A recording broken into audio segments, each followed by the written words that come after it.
भारत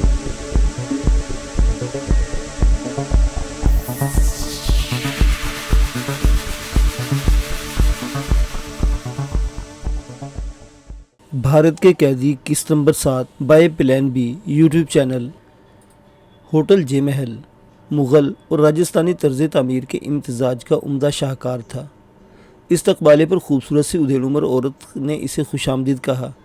एक रजिस्टर में इसका नाम पता दर्ज करने के बाद इसने रूम सर्विस बॉय को बुलाकर चाबें इसके हवाले करते हुए कहा, मैडम को रूम नंबर 60 में पहुंचा दो।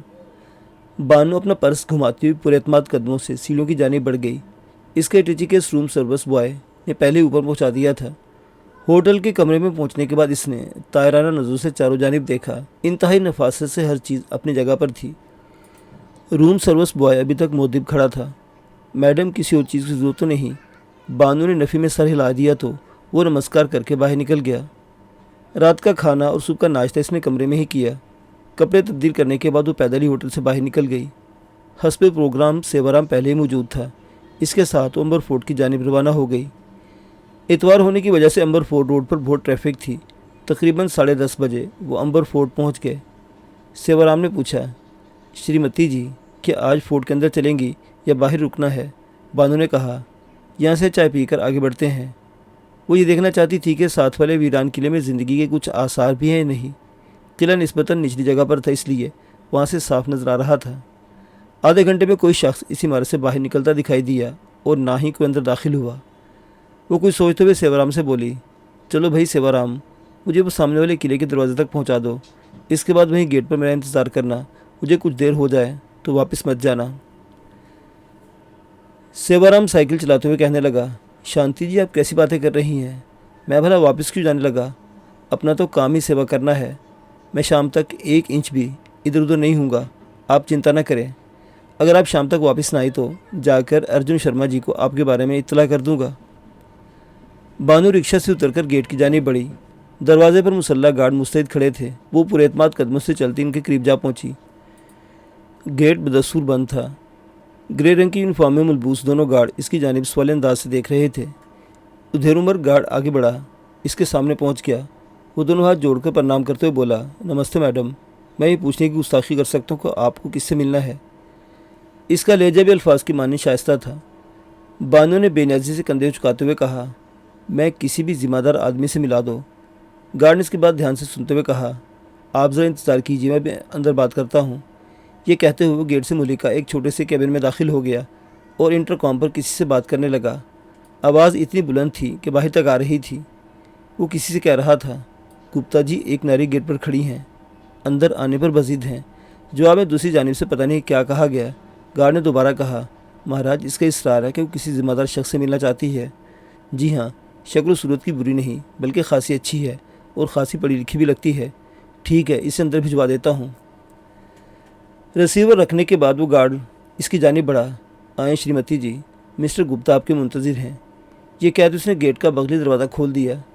बानो कुछ कहे बगैर इसके पीछे चल पड़ी। गेट से थोड़ी दूर जाने के बाद वो एक तंग से कॉरिडोर में दाखिल हुए जिसके दोनों जानिब कमरों की कतारें थीं।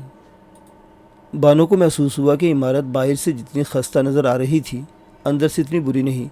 तकरीबन 50 फीट आगे जाकर गार्ड दाहिनी जानिब मुड़ा और पहले दरवाजे के बाहर हल्की सी दस्तक दी, फिर मुड़कर बानो को पीछे आने का इशारा किया। ये कमरा खासा वसी और रीज़ था। सामने वाली दीवार के साथ एक बड़ी सी मेज़ के पीछे एक पंडित नुमा शख्स ने मोटे शीशों के ऐनक से बगौर दोनों की जानिब देखा। फिर वो गार्ड की तरफ मुतवज्जो होते हुए बोला, ठीक है रजनीकांत, तुम वापस अपनी ड्यूटी पर चले जाओ। रजनीकांत मुद्दे अंदाज में सर को हल्के से खम देता हुआ बाहर निकल गया। मेज़ के सामने बड़ी खाली कुर्सियों की जानिब इशारा करते हुए शख्स बोला, बैठे कुमारी जी, मुझे गुप्ता कहते हैं, सज्जन कुमार गुप्ता। बानो थोड़ा सा हिचकिचाते उसके सामने बैठ गई। चलने में बाद दोनों जानिब खामोशी रही। गुप्ता गहरी नज़रों से इसका जायज़ा ले रहा था, जबकि बानो खुद को कुछ नर्वस सा महसूस कर रही थी, मगर जल्द इसने खुद को संभाल लिया। गुप्ता कुछ देर इसके बोलने का मुंतज़िर रहा, मगर फिर खुद ही बात शुरू करते हुए कहने लगा, देवी जी बताएं, आपने आने का कष्ट कैसे किया और मैं आपकी क्या सेवा कर सकता हूँ? बानो अब घबराहट पर बड़ी हद तक काबू पा चुकी थी, फिर भी इसकी आवाज़ में हल्की सी लर्जिश थी। श्रीमान गुप्ता जी, मेरा नाम शांति है, शांति ठाकुर, और मेरा ताल्लुक़ दिल्ली से है। समझ नहीं आ रहा कि मैं अपनी बात कहाँ से शुरू करूँ। ये कहकर वो खामोश हो गई। गुप्ता महाराज इसके सरापा पर नजरें जमाए हुए गोया हुआ, आप घबराए नहीं, जो बात भी करनी है खुलकर कहें, यहाँ आपको किसी किस्म का नुकसान नहीं पहुँच सकता। बानो मेज़ पर एक कोनी टिकाए धीमे लहजे में बोली, असल में एक समस्या लेकर हाजिर हुई हूँ। मेरे साथ एक शख्स ने बहुत जुल्म किया है। मैंने सुना है आपकी जमात हर किस्म के मुआशरती नाइंसाफ़ियों और समाजी बुराइयों के खिलाफ युद्ध कर रही है। मुझे भी आप लोगों की सहायता दरकार है। गुप्ता महाराज भी अब कुछ खुलने लगे थे। आवाज़ में हल्की सी अपनायत पैदा करते हुए बोले, वो तो मैं आपको देखते ही समझ गया था कि आप किसी घूर समस्या से दो चार हैं, वरना आप जैसी सुंदर नारियाँ यूँ अनजानी जगहों पर धक्के नहीं खाती। मगर आप बताएं तो सही, आप जैसी देवी पर किस राक्षस ने जुल्म किया है? हम इसे पाताल से भी ढूंढ निकालेंगे। बानो अब खासी पुरएतमाद नजर आ रही थी। मुतवाज़न लहजे में बोली, मेरा तल्लुक पुरानी दिल्ली के इलाके मीरवली से है। मेरे पिता वहाँ कपड़े का होलसेल धंधा करते हैं। हमारा घराना बस्ती के मुतमव्वल घरानों में शुमार होता था। 2 बरस पहले पिताजी का हार्ट अटैक से देहांत हो गया। मेरी माँ खालिस घरेलू औरत थी, जिसने सारी उम्र अपनी दहलीज से बाहर पाँव नहीं निकाला। इसके अलावा मेरा एक भाई था, जिसकी उम्र तकरीबन 9 साल थी। पिताजी के मरने के बाद सारा कारोबार मेरी माँ के भाई चंदू लाल ने संभाल लिया और हम लोगों को पिता की कमी महसूस न होने दी। चंद माह बाद इसने मेरी माँ को कायल कर लिया कि अपनी बेटी की शादी इसके जानने वाले श्यामा प्रसाद से कर दी जाए। श्यामा प्रसाद पिछले 10-12 बरस से कनाडा में मुकीम है और मुबैना तौर पर माली लिहाज से बहुत मुस्तहकम है। मेरी माँ को इसी का इंतज़ार था। शादी के 2 हफ्ते बाद वो अपनी नींद सो गई। मेरी तो दुनिया ही अंधेर हो गई, मगर शायद अभी मज़ीद सदमे मेरी किस्मत में लिखे थे। मेरा छोटा भाई रोशन लाल सुबह स्कूल जाने से पहले हस्बे मामूल अपनी यूनिफॉर्म पर इस्त्री फेर रहा था कि इस्त्री की नंगी तार से चिमट कर रह गया। वो मौका पर हलाक हो गया। ये सानिया इतनी तेज़ी के साथ वकूअ पज़ीर हुए थे कि मैं वक्ती तौर पर अपने होश हवास खो बैठी। ये कहकर बानो कुछ देर के लिए खामोश हो गई। इसने अपनी आंखों में उमड़ते आंसू साड़ी के आंचल से साफ किए और भराई हुई आवाज़ में कहने लगी, पूरे संसार में श्यामा प्रसाद और मामू चंदूलाल के सिवा मेरा कोई गमगुसार न रहा। वैसे इस घड़ी में मेरे शोहर श्यामा प्रसाद ने मुझ पर भरपूर सहारा दिया, वरना शायद मैं आत्महत्या ही कर लेती। मैं इसकी खुलूस के दिल से कायल हो गई और इसे दिल की गहराइयों से चाहने लगी। कुछ दिनों बाद इसे तजवीज़ पेश की कि मेरी सेहत के लिए आबोहवा और जगह की तब्दीली की ज़रूरत है और मुझे तमाम जायदाद बेचकर इसके साथ कनाडा चले जाना चाहिए, क्योंकि इसकी तवील गैर हाज़िरी के सबब वहाँ इसका बिज़नेस मुतासिर हो रहा है। मामू चंदूलाल ने भी इसकी तायद की। मेरा जहन इस वक्त कुव्वत फ़ैसला से वैसे ही आरी हो चुका था, लिहाजा थोड़ी सी पसो पेश करने के बाद मैंने हामी भर ली। इन दोनों ने 1 माह के अंदर मेरा मकान और पिताजी की दुकान फ़रोख्त कर दी और तमाम दूसरे असासे भी मुझसे हथिया लिए। ये सारी जायदाद 40 लाख से ज़्यादा की फ़रोख्त हुई। मेरा पासपोर्ट पहले ही तैयार करवा लिया गया था। वक्ती तौर पर हम दोनों ने सुभाष नगर दिल्ली में छोटी सी कोठी किराए पर ले ली, ताकि जब तक वीज़े का इंतज़ाम नहीं हो जाता वहाँ रह सके। चंद रोज़ बाद श्यामा प्रसाद मेरे तमाम कागजात लेकर सफारत खाने वीज़ा लगवाने गया, मगर ऐसा गया कि पलट कर वापस न आया। मैंने जब इसकी तलाश की तो अक़दा खुला कि वो उस रोज़ दोपहर की फ़्लाइट से अमेरिका जा चुका है। मज़ीद खोज पर यह भी पता चला कि वहाँ पहले से ही इसकी बीवी बच्चे हैं। मैं मामू चंदूलाल के घर जाकर रोई चिल्लाई, मगर इसने भी टक्का सा जवाब दे दिया कि तुमने सब कुछ अपनी मर्ज़ी से किया है, मैं इस मामले में भला क्या कर सकता हूँ। 1-2 वकीलों से मशवरा किया तो उन्होंने कहा पुलिस में जालसाजी की FIR दर्ज करा दूँ, मगर किसी मस्बत नतीजे की उम्मीद कम है। पुलिस ने मुकदमा तो दर्ज कर लिया, मगर उल्टा मुझे ही मोर्द इल्ज़ाम ठहराया। आस पड़ोस और दूर पार के रिश्तेदारों को भी रवैया मुख्तलिफ नहीं था। उनका कहना था कि इतना बड़ा कदम उठाते वक्त मैंने किसी से मशवरा नहीं किया, अब इनके सामने दुखड़े रोने से क्या हासिल। इस मरहले पर अक्सर मिलने वालों ने शुबा ज़ाहिर किया कि मेरी माँ और भाई के अमवात में भी यकीनन श्यामा प्रसाद ही मुलविस है। अब मैं खुद भी पीछे मुड़कर देखती तो यही लगता है कि मेरे मासूम भाई की मौत हादसाती नहीं, बल्कि यकीनन इसे कत्ल किया गया था। ये कहते हुए बानो फूट फूट कर रोने लगी। गुप्ता जी इस तवील गुफ्तगू के दौरान खामोश रहे थे। इनके चेहरे पर भी हुज़्न मलाल के आसार वाज़ेह थे। वो भराई आवाज़ में बोले, मिस शांति, आप बहुत दुखी हैं। आपका गम इतना बड़ा है कि हौसले और सब्र की तलकीन जैसे अल्फाज बेवकत से लगते हैं, मगर इसी को जीवन कहते हैं। ज़िंदगी ऐसे ही हादसात का दूसरा नाम है। जो होना था हो चुका। अब ये बताएं कि आप क्या चाहती हैं। बानो ने अपनी भीगी पलकें साफ़ करते हुए रूहानी आवाज़ में कहा, महाराज, दुनिया में मेरे लिए कोई दिलचस्पी बाकी नहीं रही। पिछले कुछ अरसा से अखबारों और दीगर ज़राए से आपकी तंजीम का चर्चा सुनती रही हूँ। अब यही आस लेकर आई हूँ, जैसे आप सभी मजलूमों की सहायता करते हैं, इस तरह उस राक्षस से मेरा इंतकाम लेने में मेरी मदद करें। इसके अलावा मैं खुद भी आपके गिरोह में शामिल होकर ظلم و ناانصافی کے خلاف مظلوموں کی مدد کرنا چاہتی ہوں تاکہ شیما پرساد جیسے دیگر ظالم میرے معصوم بھائی جیسے بچوں اور مجھ جیسی بے سہارا عورتوں پر مزید ظلم نہ کر سکیں۔ یہ سن کر گپتا کچھ دیر خاموش رہا۔ بانو کو اندیشہ ہوا کہ یہ خبیث شخص کہیں انکار ہی نہ کر دے، چنانچہ زمانے بھر کی مظلومیت اپنی آواز میں سمیٹتے ہوئے وہ ہاتھ جوڑ کر بولی، پلیز گپتا جی انکار مت کیجیے گا، ورنہ میں یہاں سے زندہ واپس نہیں جاؤں گی اور میرا خون آپ کی گردن پر ہوگا۔ گپتا نے ہمدردانہ لہجے میں کہا، یہ سب تو ٹھیک ہے شریمتی جی، مگر میں اکیلا آپ سے کوئی وعدہ کرنے کی پوزیشن میں نہیں۔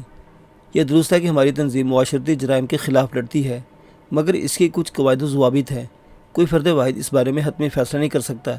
ہر کام ہر سطح پر مشاورت اور مربوط طریقے سے ہوتا ہے۔ ویسے آپ نا امید نہ ہوں، میں پوری کوشش کروں گا کہ فیصلہ آپ کے حق میں ہو، اور یہ بھی یقین دلاتا ہوں کہ اگر ہمارے گروہ نے آپ کی مدد کا فیصلہ کر لیا تو آپ کے مجرموں کو زمین کی تہہ سے بھی نکال دیا جائے گا۔ اب تو آپ واپس چلی جائیں، البتہ اپنی رہائش اور رابطے کا فون نمبر دیتی جائیں تاکہ کسی فیصلے پر پہنچنے کے بعد آپ کو مطلع کیا جا سکے۔ بانو نے کہا، شریمان جی، فی الحال تو میں ہوٹل جے محل کے کمرہ نمبر 60 میں ٹھہری ہوئی ہوں، مگر آپ فیصلہ کرنے میں دیر تو نہیں لگائیں گے نا؟ گپتا اس کے بچگانہ اسرار پر ہلکے سے مسکرایا اور کھڑے ہوتے ہوئے بولا، آپ چنتا نہ کریں، امید ہے آپ کے حق میں ہی فیصلہ ہوگا۔ اچھا، بھگوان نے چاہا تو دوبارہ ملاقات ہوگی۔ بانو کھڑی ہو گئی اور اسے پرنام کرتے ہوئے دروازے کی جانب بڑھی۔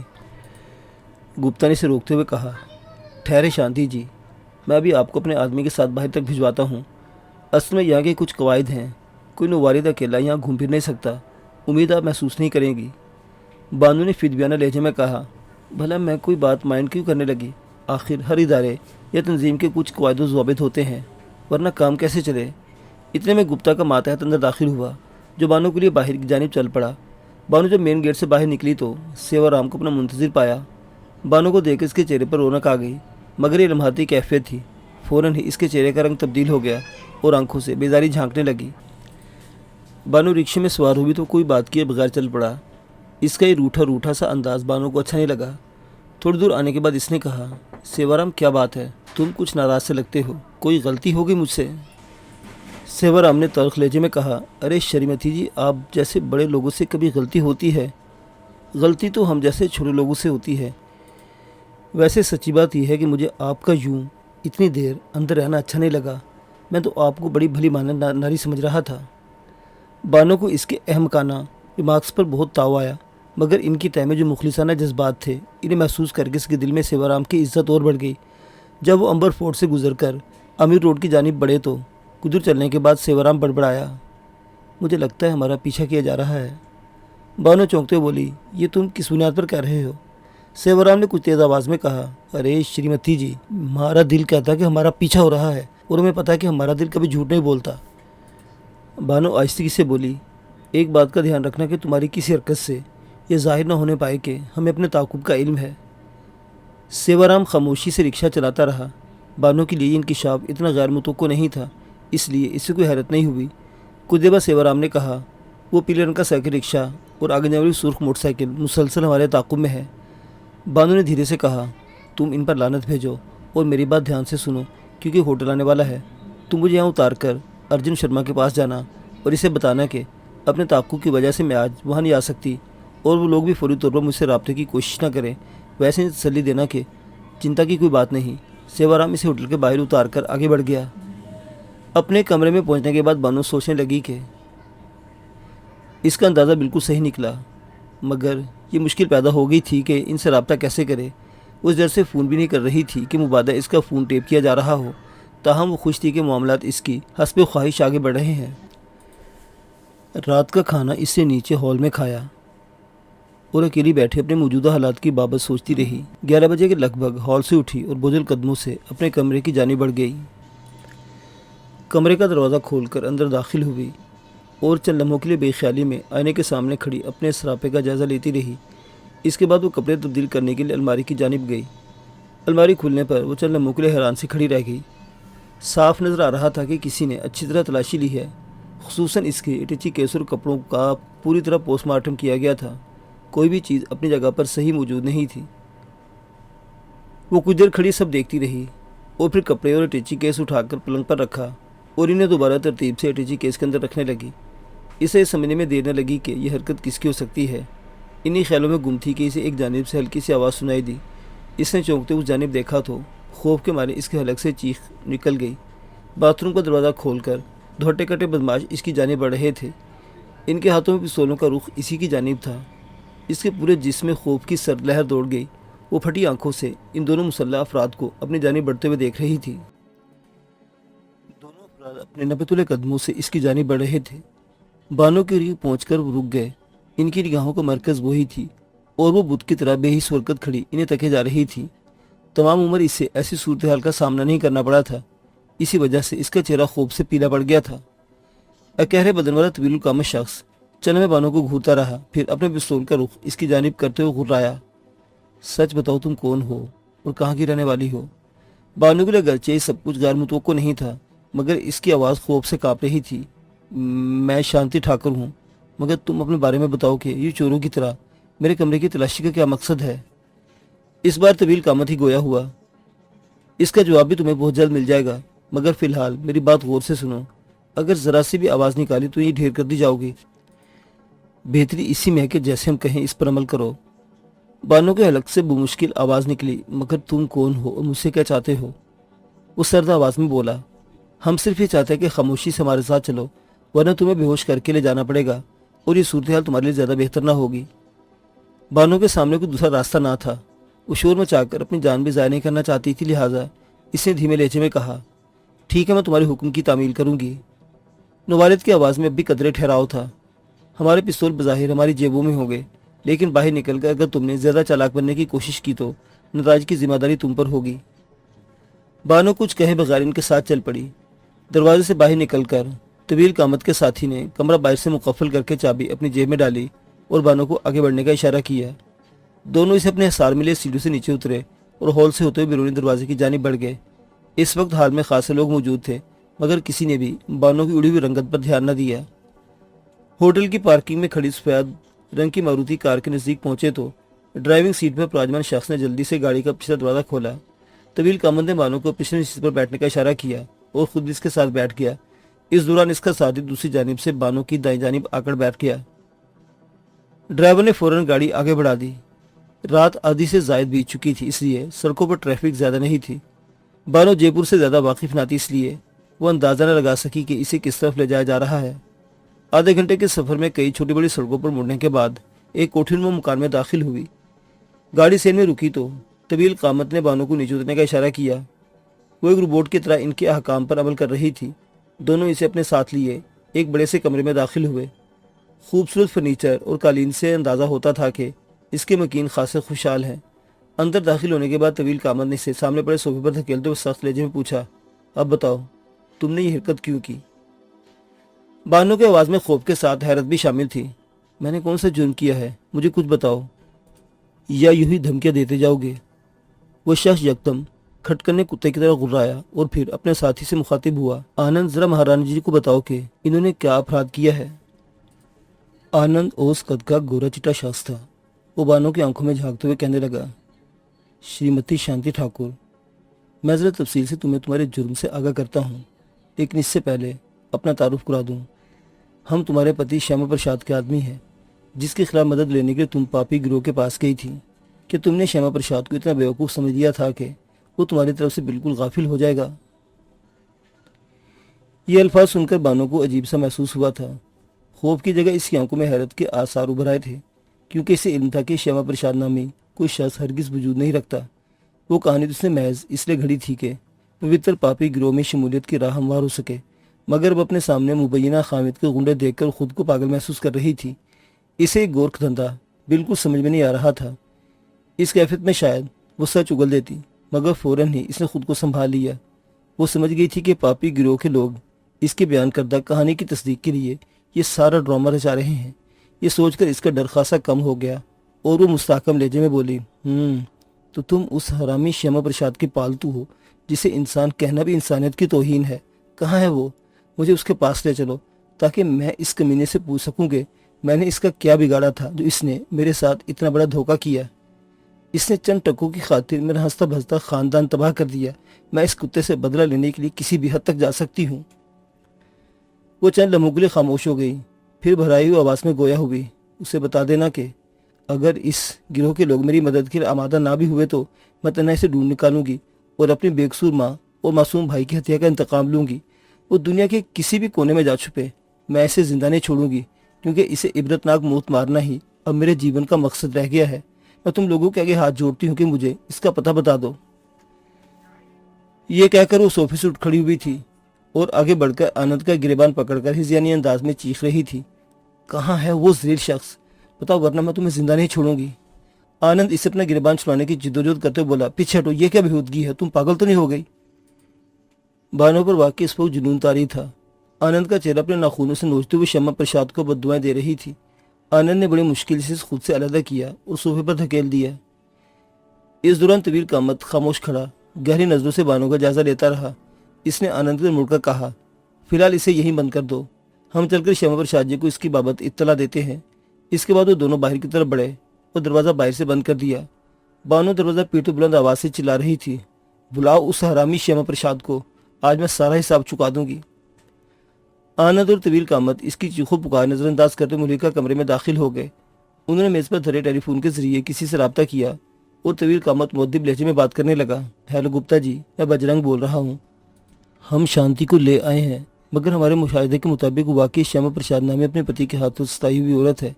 जी मैंने बारीक बीनी से इसके हरकतों सिकनात का जायजा लिया है, वो फराड बिल्कुल नहीं लगती। इस सिलसिले में आपके खदशात बिल्कुल बेबुनियाद हैं। जी हाँ, मैं ये बात पूरी जिम्मेदारी से कह रहा हूँ। ठीक है, हम अभी इसे वापस होटल छोड़ाते हैं। मुअज़्ज़िज़ सामीन हज़रात, अगली किस्त में हम आपको बताएंगे कि सेवाराम बानो को होटल छोड़ने के बाद बाहर निकला तो इस पर क्या बीती। देखते रहिए हमारा चैनल प्लान बी। अल्लाह हाफिज।